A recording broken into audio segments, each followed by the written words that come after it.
வணக்கம். இந்த வீடியோவில் சற்று முன் 2026ஆம் ஆண்டு சட்டமன்ற தேர்தலுக்கு முன்பாக தமிழ்நாடு அரசு ஊழியர்களுக்கு 2 மடங்கு சம்பள உயர்வு அறிவிக்கப்பட்டிருக்கிறது. இந்த சம்பள உயர்வு யார் அறிவிச்சிருக்காங்க, சம்பள உயர்வு யாருக்கு பொருந்தும், எவ்வளவு ரூபாய் சம்பளம் உயர்த்தப்பட்டிருக்கிறது, பழைய சம்பளம் எவ்வளவு, புதிய சம்பளம் எவ்வளவு என்பது சார்ந்து விவரங்களை பார்ப்போம். இந்த வீடியோவை தொடர்ந்து பார்க்குறதுக்கு முன்னாடி நம்ம சேனலை இதுவரைக்கும் சப்ஸ்கிரைப் பண்ணாதவங்க இந்த வீடியோக்கு கீழே இருக்க ரெட் கலர் சப்ஸ்கிரைப் பட்டன் அழுத்தி சப்ஸ்கிரைப் பண்ணிக்கோங்க. அப்படியே பக்கத்தில் இருக்கக்கூடிய நோட்டிஃபிகேஷன் பெல் சிம்பளையும் ப்ரெஸ் பண்ணுங்கள். அப்போ தான் நம்ம சேனலில் இதுபோல் வீடியோக்கள் அப்டேட் பண்ணும்போது அதற்கான நோட்டிஃபிகேஷன் உங்களுக்கு உடனுக்குடன் கிடைக்கும். 2026ஆம் ஆண்டு தமிழ்நாடு சட்டமன்ற பொதுத் தேர்தல் பணிகளுக்காக நியமனம் செய்யப்பட்டுள்ள வாக்குச்சாவடி தலைமை அலுவலர்கள், வாக்குப்பதிவு அலுவலர்கள், வாக்கு எண்ணக்கூடிய மேற்பார்வையாளர், வாக்கு எண்ணும் உதவியாளர் மற்றும் நுண் பார்வையாளர்களுக்கு வழங்கப்பட வேண்டிய ஊதிய விகிதங்களை இந்திய தேர்தல் ஆணையம் உயர்த்தியுள்ளது. இது சார்ந்து செய்தி வெளியிடப்பட்டிருக்கிறது. 2026 தமிழ்நாடு சட்டமன்ற பொதுத் தேர்தல் நடத்தப்படுவதன் ஒரு பகுதியாக மாநிலம் முழுவதும் பல்வேறு தரப்பினருக்கான பயிற்சி வகுப்புகள் நடத்தப்பட்டு வருகின்றன.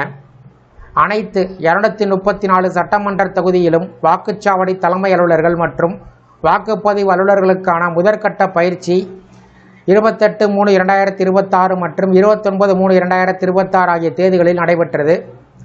இந்த பயிற்சி திட்டத்தில் 3,32,231 அலுவலர்களுக்கு வாக்குச்சாவடி தலைமை அலுவலர் மற்றும் வாக்குப்பதிவு அலுவலர்களுடைய கடமைகள், பங்களிப்புகள் மற்றும் பொறுப்புகள் தொடர்பான பாடங்களில் பயிற்சி அளிக்கப்பட்டது. தேர்தல் தொடர்பான பணிகளை திறம்பட நிர்வகிப்பதற்கான அவர்களின் திறனையும் வலுப்படுத்தவும், நடைமுறைகளை சரியாக செயல்படுத்துவதை உறுதி செய்வதற்கும் சட்டத்திற்கு உட்பட்டு 2026 தமிழ்நாடு சட்டமன்ற பொதுத் தேர்தலை சுதந்திரமாகவும் நேர்மையாகவும் மற்றும் வெளிப்படைத்தன்மையாகவும் நடத்துவதற்கு தங்களை தயார்படுத்திக் கொள்வதை உறுதி செய்வதே இந்த பயிற்சி திட்டத்தின் நோக்கமாகும்.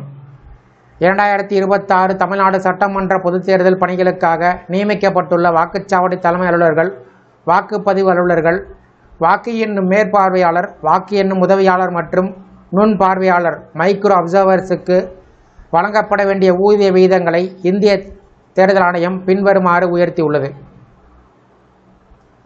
அதாவது பதவி பழைய ஊதியம் ரூபாயில், திருத்தப்பட்ட புதிய ஊதியம் ரூபாயில். வாக்குச்சாவடி தலைமை அலுவலர் ரூபாய் 1,700 ரூபாய் 3,000 உயர்த்தப்பட்டுள்ளது. வாக்குப்பதிவு அலுவலர் 1,300 ரூபாயிலிருந்து 2,600 ரூபாயாக உயர்த்தப்பட்டுள்ளது. வாக்கு எண்ணும் மேற்பார்வையாளர் 850 ரூபாயிலிருந்து 1,500 ரூபாயாக உயர்த்தப்பட்டுள்ளது. வாக்கு எண்ணும் உதவியாளர் 650 ரூபாயிலிருந்து 1,400 ரூபாயாக உயர்த்தப்பட்டுள்ளது. நுண் பார்வையாளர் 1000 ரூபாயிலிருந்து 2,000 ரூபாயாக ஊதியம் உயர்த்தப்பட்டிருப்பது குறிப்பிடத்தக்கது. இந்த சம்பள உயர்வு குறித்து உங்களுடைய கருத்துக்களை கமெண்ட் செக்ஷனில் பதிவிடுங்க. இந்த வீடியோ பிடிச்சிருந்தா வீடியோக்கு லைக் பண்ணுங்கள். இந்த வீடியோவை அனைவருக்கும் ஷேர் பண்ணுங்கள். மற்றும் ஒரு பயனுள்ள வீடியோவில் சந்திப்போம். நன்றி.